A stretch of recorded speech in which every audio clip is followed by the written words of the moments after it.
Preventiva spletnega nasilja. Kaj lahko naredimo starši?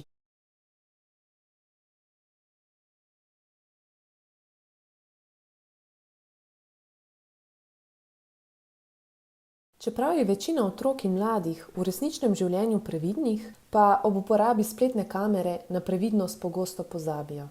Da bi pridobili pozornost ali potrditev strani drugih, so pripravljeni razkriti veliko več, kot bi sicer.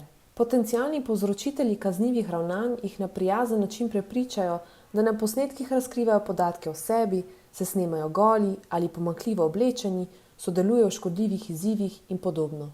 Fotografije in posnetki na spletu ostanejo za vedno. Tudi, če so bili otroci ali mladi na zaslonu le nekaj sekund ali pa jih oseba po objavi zbriše, jih je nekdo v tem času morda že shranil in ali posredoval naprej.